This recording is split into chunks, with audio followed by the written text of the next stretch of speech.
di acara yang kece untuk milenial yaitu Bintang Gemini, bincang santai dengan generasi milenial.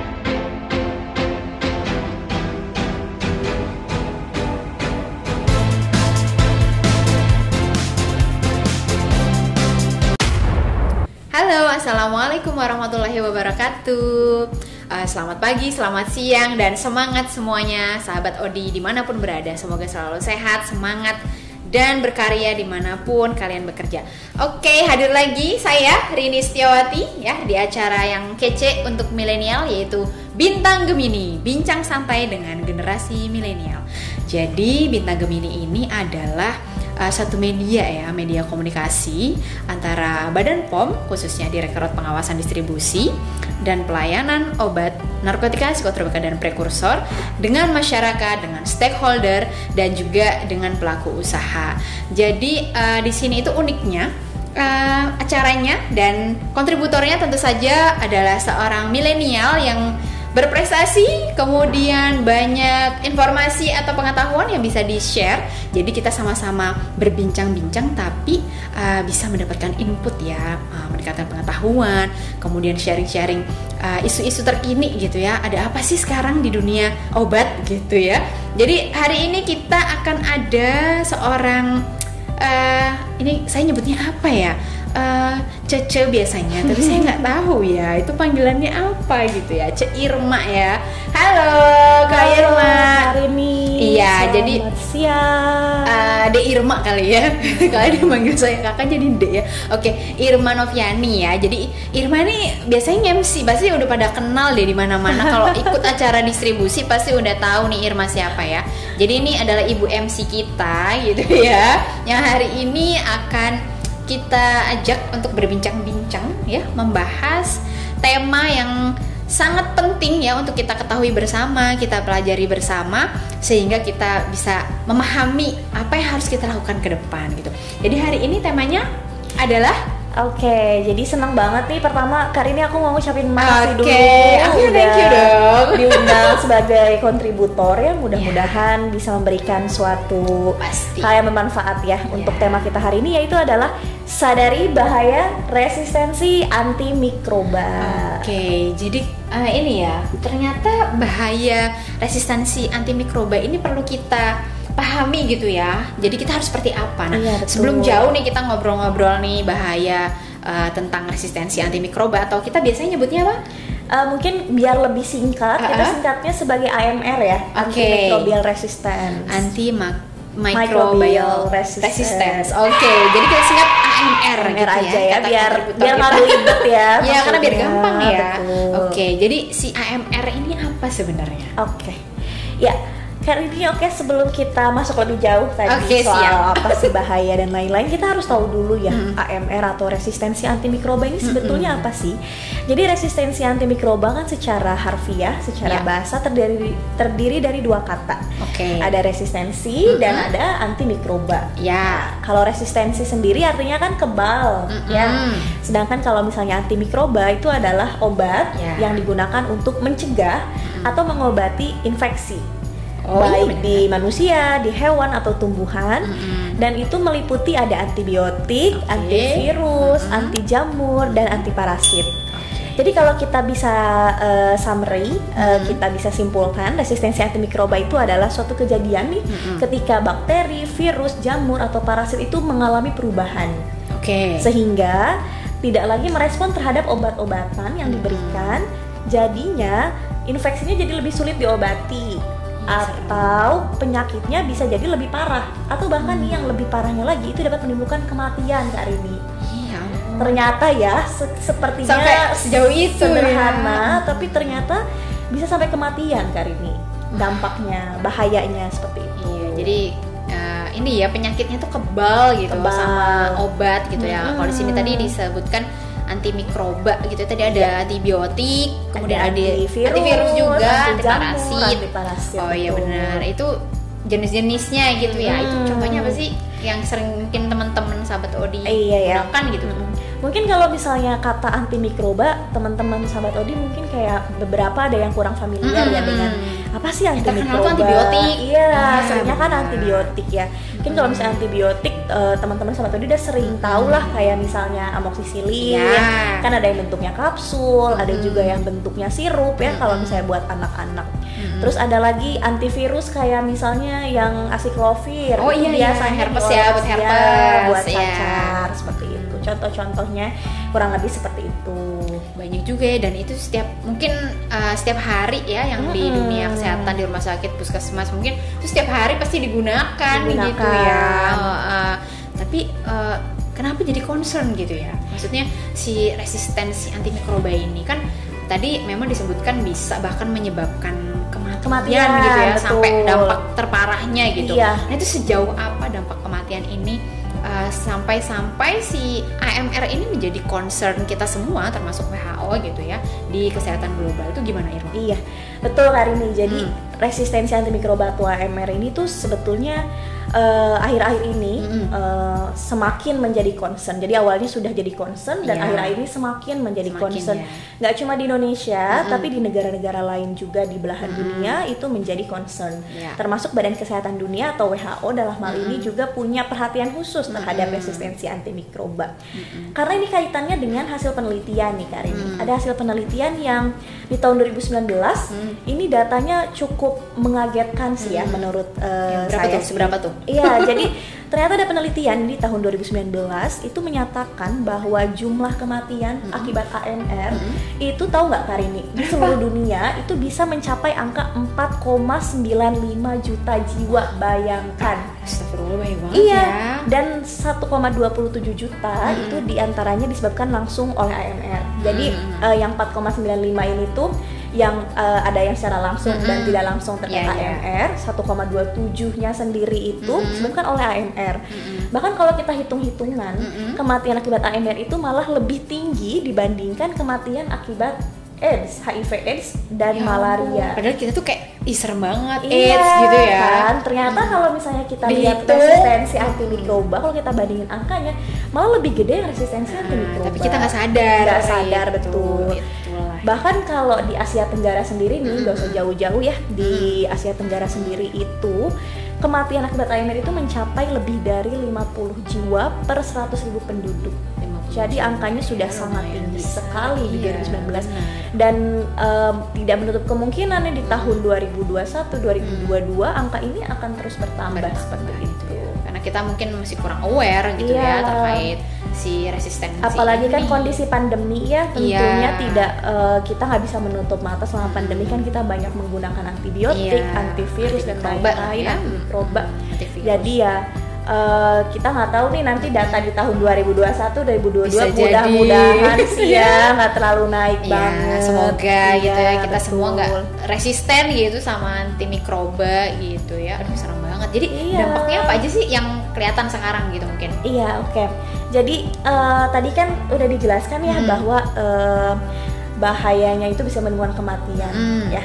Tapi berbeda dengan penyakit lain kayak misal penyakit jantung atau lain sebagainya. Kalau penyakit jantung itu kan kematiannya atau dampaknya hanya berlaku di orang atau individu yang sakit tersebut. Iya, yang sakit jantungnya aja. Iya, betul. Tapi ketika seseorang terkena resistensi antimikroba, itu tuh dampaknya nggak cuma ke diri dia sendiri, Karini. Jadi gimana? Tapi kan dapat juga menyebar atau mengakibatkan berdampak kepada orang lain.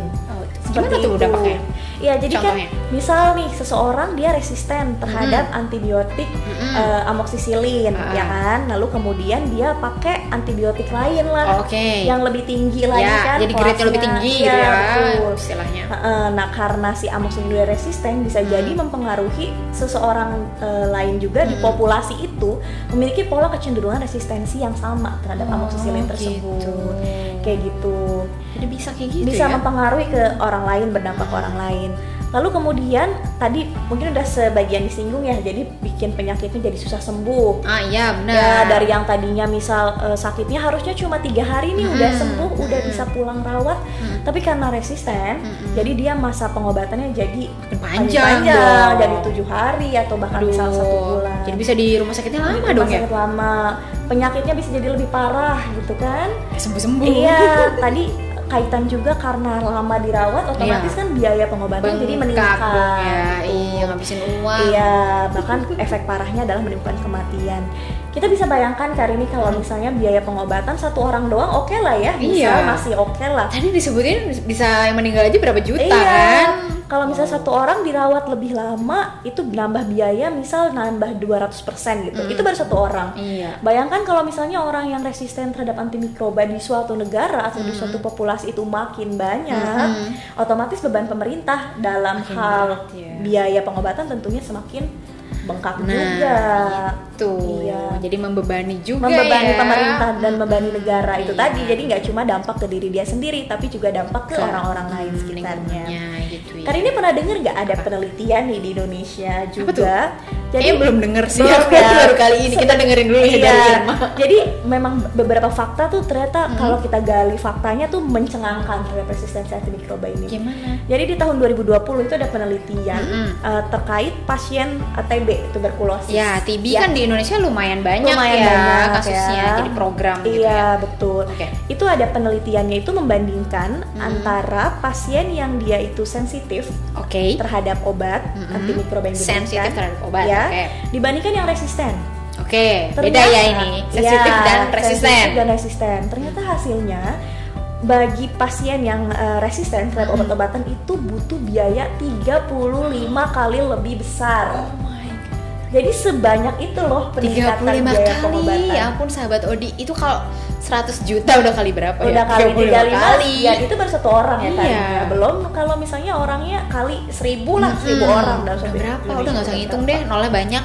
Iya, itu baru dari aspek biaya ya. Masih banyak aspek-aspek lainnya lah maksudnya. Capek juga ya, sakit terus gitu ya, nggak sembuh-sembuh dikasih obat, sedih pasti mentalnya juga, aduh down banget, keluarganya juga pasti terdampak gitu ya. Bisa jadi sakitnya jadi lebih parah dari yang tadinya cuma sakitnya satu jenis karena dia resisten, jadi nambahlah sakit yang lain. Tadi kita kan sudah bahas tuh dampaknya seperti itu, tapi mungkin kita tarik lagi nih ya ke hulunya. Jadi sebabnya AMR ini apa sih gitu? Kok bisa seseorang atau suatu kelompok masyarakat di suatu negara itu bisa resisten gitu ya terhadap antimikroba gitu? Itu kira-kira penyebabnya apa? Kalau kita ngomongin faktor penyebabnya, mungkin kita bisa klasterisasi atau bagi jadi dua klaster. Apa aja tuh? Yang pertama adalah terkait produknya sendiri. Produk obatnya Jadi ketika seseorang itu mengkonsumsi produk antimikroba yang ternyata dia itu substandar. Substandar itu substandar itu jadi mutunya di bawah yang dipersyaratkan. Harusnya A ya, turun grade-nya. Harusnya dia mengandung sekian persen misalnya ya. Amoxicillin misal, tapi ternyata dia substandar di bawah standar. Atau bahkan palsu nih.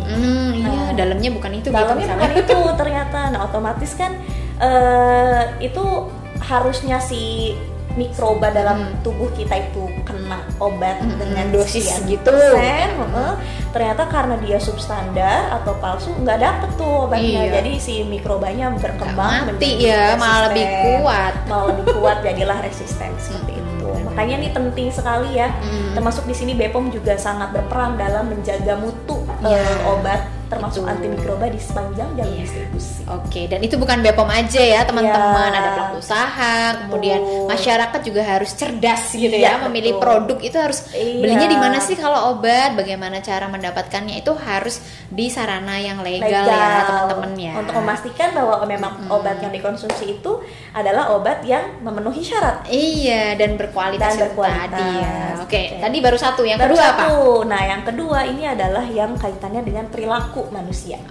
Jadi habit atau pola perilaku nih ya. Habit kita ya. Jadi kalau kita lihat Kak Rini, pola perilaku nih masyarakat, mungkin kita secara spesifik membahas di Indonesia ya. Jadi masih banyak nih ditemukan kejadian-kejadian yang dapat memicu terjadinya resistensi antimikroba. Yang pertama itu adalah pola persepan yang tidak rasional. Jadi dari persepannya, misal sakitnya hanya demam yang harusnya belum dikasih antibiotik, tapi dikasihlah antibiotik. Tuh kadang kayak gitu ya. Masih ya, ada beberapa. Kadang malah ada yang minta, dok saya minta diresepin antibiotik ya, saya maunya ceplong gitu kan. Saya besok mau kondangan, jadi saya butuh antibiotik. Bukan ya. Nggak gitu juga sih. Konsepnya nggak gitu ya guys ya. Jadi bukan untuk jadi apa-apa butuh antibiotik gitu ya. Jadi yang pertama persepannya nggak rasional. Tadi termasuk juga masih banyak masyarakat yang membeli antibiotik tanpa resep. Itu ya. Jadi minta secara proaktif gitu ya. Aktif banget, Bun. Mau minta ini dong, amoxicillin, radang apa minta gitu ya. Padahal baru batuk sehari, baru demam kan, sehari. Ya kan padahal kita bisa aja istirahat ya, minum air hangat. Betul, ya. Itu yang pertama. Terus yang kedua adalah antimikroba diminum atau dikonsumsi tidak sesuai ketentuan. Ya, misalnya tidak sesuai ketentuan. Misalnya gini, Kari ini berobat misalnya ke dokter, dapat amoxicillin 3 kali sehari selama 5 hari. Misalnya.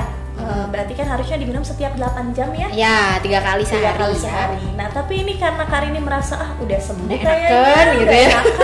Aku udah bisa jingkrak-jingkrak lagi, dia bisa di podcast gitu ya. Jadi yang harusnya 5 hari malah diminum cuma 2 hari atau 3 hari gitu. Jadi pengobatannya tidak tuntas. Ya, seperti itu. Tidak dikonsumsi sampai habis seperti itu ya, karena merasa udah sembuh. Atau yang harusnya cuma diminum 1 kapsul, diminum malah 2 misal lebih. Kebablasan ya, berlebihan, insecure ya. Biar cepat sembuh lah diminumnya 2 kapsul gitu kan. Gak gitu ya konsepnya. Malah resisten. Betul. Itu tadi baru 2 ya? Ya, 2 yang habit ya. Ya, kemudian yang ketiga adalah membuang antimikroba sembarangan. Ini juga ya. Banyak kan? Karena memang si antimikroba kan harus diminum sampai habis. Tapi kan ada kondisi di mana ternyata dokter kembali meresepkan untuk mengganti, misalnya otomatis kan ada antibiotik sisaan di rumah. Biasanya kan kita tumpuk tuh ya di kotak obat, nggak kita minum, nggak diapa-apain, lalu dibuang aja begitu. Buang aja gitu ke sampah, ke tempat sampah gitu kan. Nah ini nggak boleh ya sahabat Odi. Iya, nggak boleh buang obat sembarangan. Kenapa? Karena antimikroba ini ternyata dapat mencemari lingkungan. Nah, nanti masuk ke tanah, ke air, tanaman, hewan. Mungkin. Ya itu tadi. Jadi karena ketika kita buang antimikroba sembarangan, dikhawatirkan ada kejadian resistensi yang dapat mencemari lingkungan. Nah yang terakhir ini adalah penggunaan antimikroba di hewan yang tidak sesuai ketentuan. Jadi ini juga ada data penelitian. Apa tuh datanya? Jadi ada penelitian resistensi antimikroba di dalam rantai pangan ayam potong. Itu tahun 2021. Tiap hari makan ayam kan ya guys? Ya, ternyata ini menunjukkan bahwa terdapat resistensi pada hewan terhadap beberapa jenis antibiotik. Ya, kayak misal yang sering kita dengar ciprofloxacin, kemudian meropenem, colistin, sulfamethoxazole dan chloramphenicol seperti itu. Jadi bahkan sampai ke hewan udah resisten gitu. Tadi contohnya kan ayam potong gitu ya. Padahal itu makanan yang mungkin setiap hari kita jumpai di masyarakat dan sangat banyak gitu ya. Oh ya ampun, bahaya banget ya. Ternyata itu penyebabnya dari kita sendiri bahkan gitu ya, dari lingkungan kita sendiri, dari habit gitu ya. Mungkin kita kan udah lihat tuh ya tadi bahayanya segala macam. Nah, gimana nih caranya biar kita bisa mengendalikan AMR itu sendiri gitu ya? Gimana kita menanggulangi biar ini tidak semakin parah? Biar tadi yang meninggal karena AMR itu semakin berkurang gitu ya. Jadi nanti trennya menurun gitu. Nah, itu kira-kira apa tindakan ya atau upaya dari pemerintah itu sendiri ya? Kan kita sebagai pemerintah ya. Nah, ini khususnya BPOM mungkin ya dan lintas sektor lainnya. Nah, ya, Irma gimana tuh? Apa yang sudah atau upaya atau strategi deh yang dilakukan oleh BPOM ya supaya AMR ini trennya turun gitu. Jadi nggak naik terus, kan serem juga ya nanti anak cucu kita kayak mana gitu lah ya. Betul. Sedangkan antibiotik kan kita tahu sendiri ya penemuannya aja udah sangat jarang sekarang. Lama banget ya, bisa puluhan tahun. Ya. Oke, jadi kalau misalnya ditanya soal strategi ya, mungkin dalam hal ini adalah BPOM gitu ya. Tadi kan sudah dijelaskan bahwa resistensi antimikroba atau AMR ini tuh nggak cuma di manusia ya, tapi juga dapat ke hewan, lingkungan dan lain sebagainya. Banyak ya. Otomatis kalau kita berbicara tentang pengendalian itu nggak bisa juga kita terkotak-kotakan. Ya bisa sendiri ya. Oh, saya mau nanganin di manusia aja, saya mau nanganin di hewan. Saya bisa, manusia juga makan ya. Betul, karena itu kan adalah sebuah siklus ya, namanya juga rantai kehidupan. Betul. Kayak judul lagunya Nike Ardila ya. Aduh, apa itu ya? Itu bintang kehidupan. Oh iya, beda usia kayaknya kita ya. Oh my god, enggak lah, sama lah. Oke, balik lagi ke topik. Jadi tadi karena ini nggak cuma terkait manusia, tapi juga hewan sama lingkungan. Jadi kalau kita bicara pengendalian AMR, ini kita harus punya strategi yang namanya One Health Approach. One Health Approach. Jadi pendekatan kolaboratif ya. Jadi pemerintah itu harus kolaborasi lintas sektor, baik yang terkait manusia, hewan atau lingkungan, atau yang kita kenal sebagai tadi One Health Approach. Nah, alhamdulillahnya nih di Indonesia ini sudah ada payung hukum yang sudah ada dasar hukumnya, ibaratnya jadi jembatan lah, jadi jembatan agar masing-masing pemerintah ini bisa bersatu padu berkolaborasi dari semua sektor itu untuk sama-sama yuk kita gandengan tangan untuk mengendalikan AMR. Itu ada namanya Permenko PMK nomor 7 tahun 2021. Di situ melibatkan beberapa kementerian atau lembaga, termasuk salah satunya adalah Badan POM. Badan POM ya. Nah, khusus untuk Badan POM itu karena kaitannya dengan tugas pokok fungsi Badan POM sendiri. Jadi dari Permenko PMK 7 ini, BPOM ini diamanahkan dua hal utama. Yang pertama itu adalah pengawasan. Pengawasan pengelolaan mulai dari di rantai peredaran lah ya, jalur distribusi ya. Untuk memastikan bahwa penyerahan obat golongan keras termasuk antibiotik ini hanya berdasarkan resep dokter. Kemudian yang kedua, kita juga diamanahkan untuk penyusunan pedoman penilaian khasiat dan keamanan antibiotika tahun 2004 yang saat ini tuh dalam proses revisi. Jadi itu di pre-market ya, di kalau penilaian ya. Betul. Jadi obat atau antibiotik itu antimikroba dinilai dulu sebelum awal ya. Sebelum launching ke pasaran. Jadi ada pre dan post market ya sebelum sesuai tupoksi BPOM ya. Iya, betul sekali.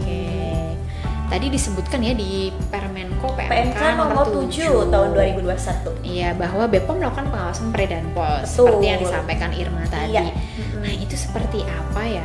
Kita kan mungkin nggak kebayang ya, maksudnya ngapain aja sih gitu ngapain sih BPOM gitu. Kan kita nggak tahu kayak gimana gitu ya, teman-teman. Mungkin bisa diceritakan sedikit sharing dari Irma. Iya, jadi Badan POM itu kan sebagai tadi seperti yang Karini jelaskan ya, melakukan pengawasan pre dan post market. Kaitannya dengan pengendalian resistensi antimikroba ini, Badan POM udah ngapain aja? Kita pertama menyusun beberapa kebijakan juga ya Kak, karena kan kita balik lagi adalah regulator, jadi kita menyusun kebijakan terkait pengajuan registrasi antimikroba. Kemudian kita melakukan pengawasan.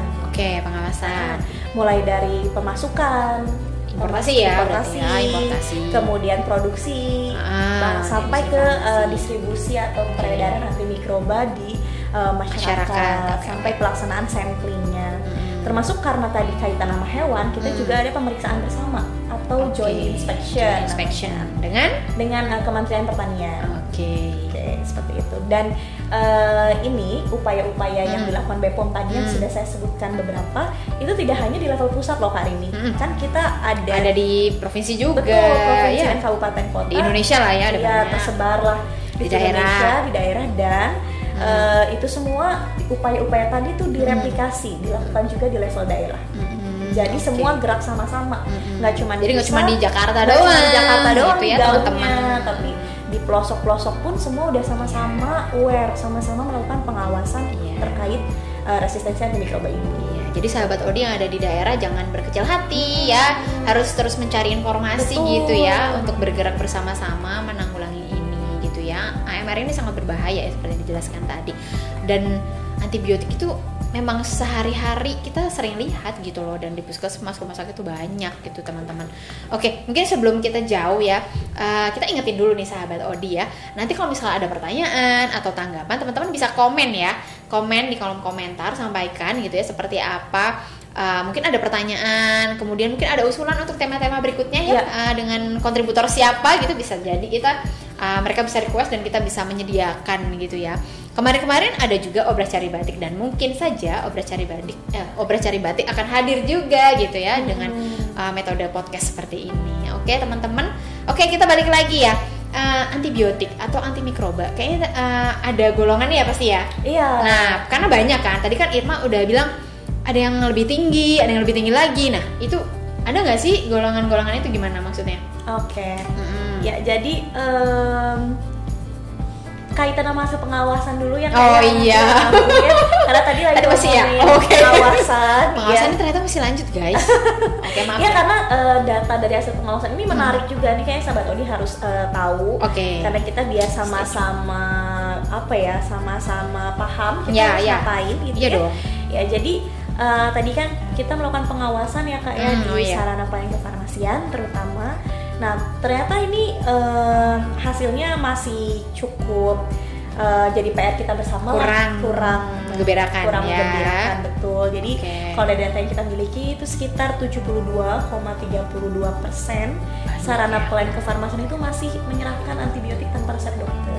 Nah, itu tentunya kita nggak cuma berbicara di apotik ya, tapi ini juga data ini kita di situ ada tenaga kesehatan lain juga seperti praktek dokter, praktek bidan mandiri yang tentunya itu semua jadi PR kita bersama ya sama-sama. Nah, kemudian antibiotika atau antimikroba yang paling banyak diserahkan itu di masyarakat.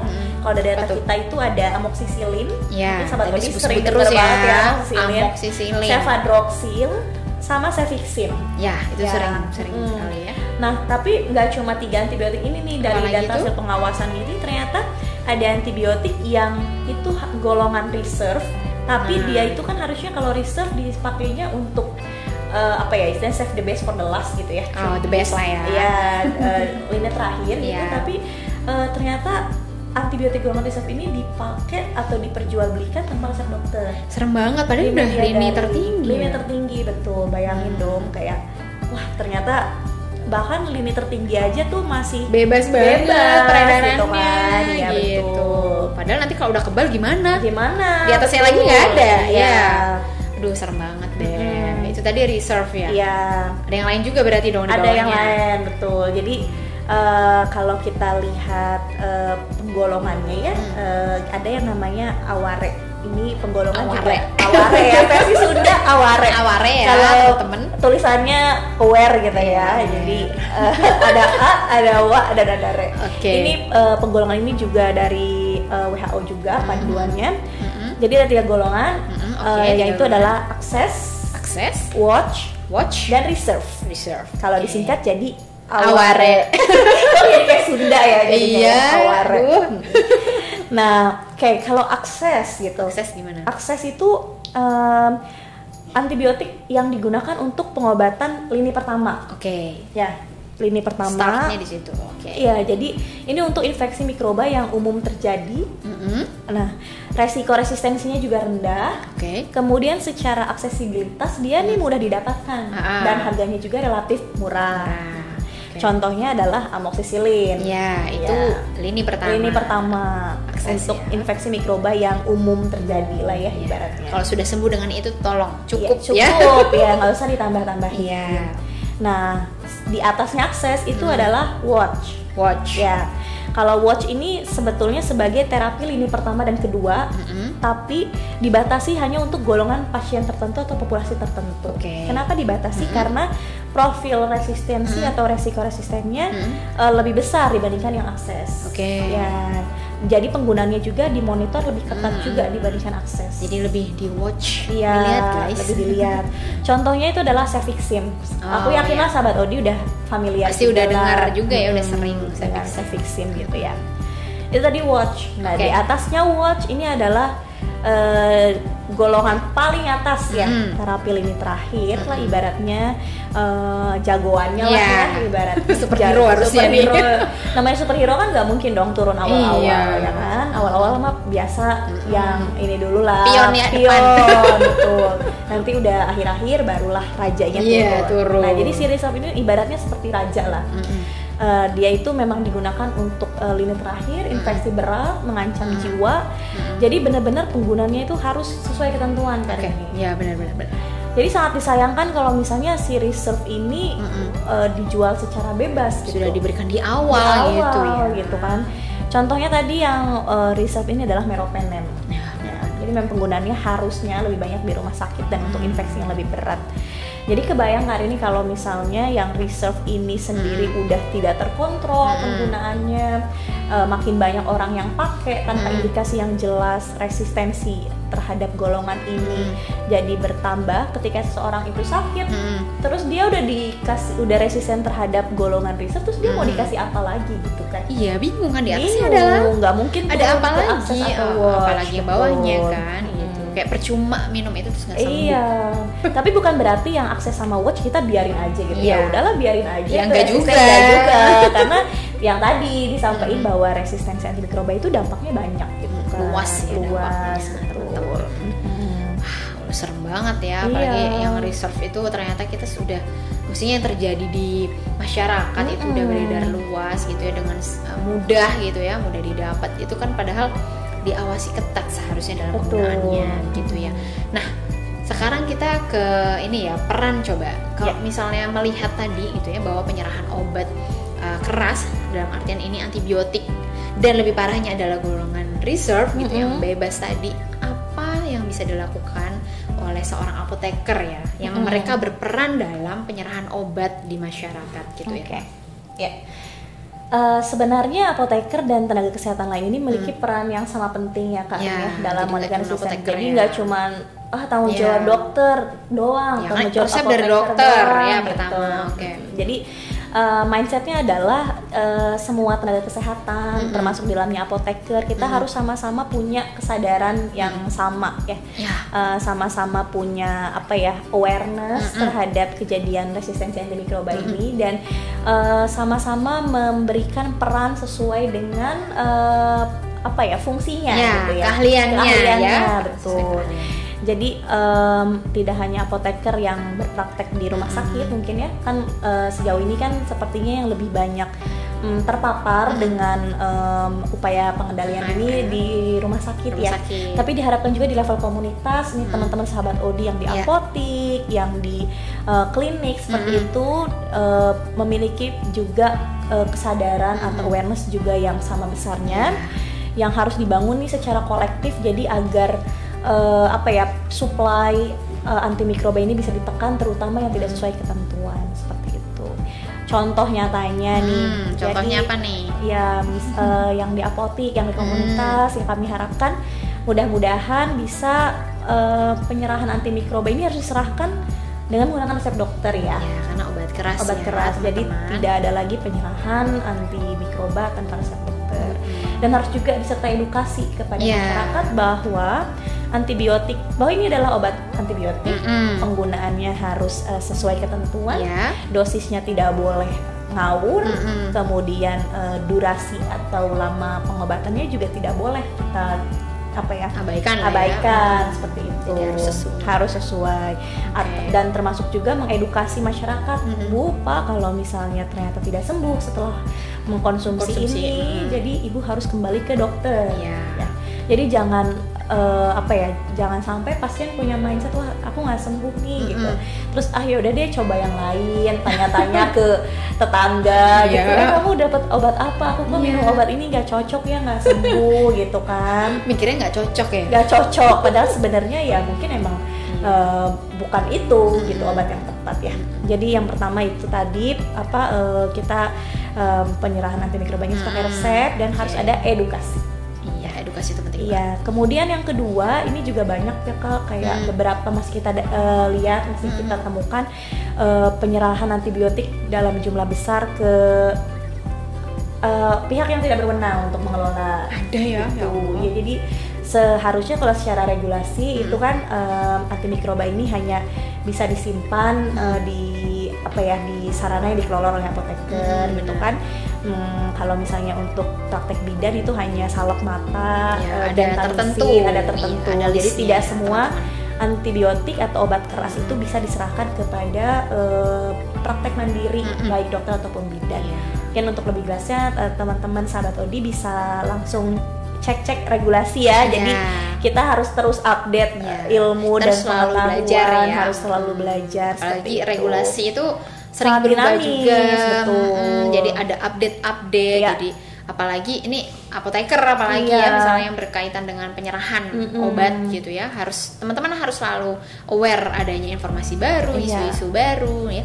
Jadi harus selalu melihat update informasi, apalagi yang kita upload ya. Iya betul. Oke, jadi teman-teman kalau misalnya penasaran gitu ya, ada info apa sih gitu ya terkait distribusi obat misalnya, teman-teman bisa lihat ke Instagramnya Ditwas Distribusi ya, Irma. Nah, ini juga koordinator medsosnya ya. Jadi kalau misalnya ada pertanyaan, teman-teman bisa DM juga gitu ya. Insya Allah kalau kita bisa menjawab, kita akan bantu menjawabnya. Kalau misalnya kita tidak bisa menjawab, kita bantu carikan referensinya gitu ya teman-teman. Jangan lupa follow Instagram kita di wasdisobat.bepom ya. Cek-cek di situ, nanti ada obras cari batik, ada bintang Gemini, ada seminar-seminar yang lain juga. Barangkali kan teman-teman ada yang butuh informasi tertentu gitu ya untuk nambah-nambah ilmu. Iya betul. Jangan lupa nanti di YouTube-nya juga ada. YouTube-nya apa, Irma? YouTube-nya di Pengawasan Distribusi dan Pelayanan ONPP. Iya, di search aja. Di search aja. Dan kita juga punya fanpage loh. Tuh kan. Pokoknya kita lengkap lah semua. Iya. Ada Instagram, ada Facebook, ada YouTube. Sekarang enak lah ya. Fanpage-nya kita di @wasdisobat.bepom. Iya, banyak informasi-informasi yang bisa kita dapatkan hanya melalui media sosial. Jadi teman-teman jangan tutup mata. Yang dilihat jangan gosip doang ya teman-teman ya. Iya betul. Apalagi sahabat Odi ya. Oke, kayaknya kita udah panjang lebar. Update terus keilmuan ya dan regulasi. Lumayan ya kita ngobrolnya. Nggak kerasa ya? Nggak kerasa banget. Aduh, ya udahlah nggak apa-apa. Nanti lain kali kita bisa hadir lagi ya dengan tema-tema yang seru gitu ya. Teman-teman pokoknya bisa kasih masukan gitu ya. Komen aja di kolom komentar nanti ya. Kak, materi ini dong, materi ini. Nah, kita akan mendata ya. Semoga nanti dalam waktu dekat bisa kita fasilitasi gitu ya, kita akomodir nanti entah di bintang Gemini atau di obras cari batik. Jadi feel free ya to speak. Jadi teman-teman boleh menyampaikannya tapi dengan cara yang baik begitu ya. Terima kasih ya hari ini Irma, luar biasa sharingnya. Iya. Ada kuisnya jadi. Oh iya, kirain tuh kan udah dibocorin ada kuis. Jadi teman-teman hari ini kita akan ada kuis. Nanti teman-teman yang bisa jawab ya, sampaikan di kolom komentar. Tulis aja komen di situ gitu ya, jawabannya ini Kak gitu ya. Nanti yang tercepat dan benar, harus benar ya, bukan cepet doang, nanti akan dapat saldo e-wallet ya. Senilai berapa Karin? Masing-masing 100.000 untuk 2 orang pemenang. Lumayan. Jadi lumayan banget buat beli pulsa, kopi ya. Iya, lumayan. Oke. Kak Irma, apa nih pertanyaannya? Apa Ayo ya pertanyaannya? Kayaknya jangan susah-susah ya. Iya, nggak usah susah-susah ya. Oke, pertanyaannya ini deh. Tadi kan sudah dijelaskan ya, ada aware ya, ada akses, watch, dan reserve. Nah, sahabat Odi boleh komen di bawah contoh satu jenis antibiotik aja untuk golongan akses apa, untuk watch apa, untuk reserve apa. Yang tadi udah saya sebutkan tadi kan udah ya, udah disebutin aksesnya contohnya apa. Udah dibahas berulang-ulang. Udah dibahas. Jadi ini sebetulnya udah ada bocorannya. Tinggal sahabat Odi mendengarkan atau enggak, tinggal gercep deh, ketik di kolom komen. Karena 2 orang tercepat mendapatkan saldo e-wallet. Aku boleh nggak sih jawab kali ini? Kayaknya aku butuh e-wallet juga. Nggak tahu ya kalau pakai akun lain. Terus ketahuan deh strateginya. Iya, jangan dong. Jadi buat sahabat Odi yang nonton video ini ya, siap-siap menjawab kuisnya di kolom komentar ya. Siapa tahu beruntung ya, rezeki mana bisa ditolak. Iya. Lumayan buat ngopi, Bun. Iya, sambil nonton video ya, video edukasi ya teman-teman ya. Oke, Irma makasih ya hari ini. Sama-sama, luar biasa. Makasih juga. Nanti pemenangnya kita info ya.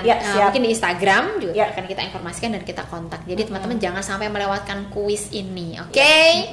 Makasih. Jangan lupa yang belum klik tombol subscribe ya. Iya bener. Ingat loh ya, maklum ya koordinator medsos. Jadi inget mulu nih harus subscribe, follow Instagram karena nggak rugi lah pokoknya kalau klik subscribe dan follow ya. Oke, makasih. Irma sekali lagi sehat-sehat terus ya, tetap semangat berkarya. Mohon maaf ya teman-teman kalau ada salah-salah kata dari kita gitu ya. Semoga materi hari ini bermanfaat untuk kita semua. Amin. Jangan lupa tadi follow ya di Instagram kita wasdisobat.bepom ya. Ada juga ini sih obat.bepom ya. Ya, @obat.bepom dan untuk Bepom Bepom_RI ya. Iya, Oke, jangan lupa di follow biar teman-teman update terus informasinya terkait obat, apalagi yang bekerja di bidang obat gitu ya. Oke, mungkin hari ini kita cukup dulu ya. Sampai jumpa lagi di Bintang Gemini berikutnya. Dadah. Dadah. Assalamualaikum.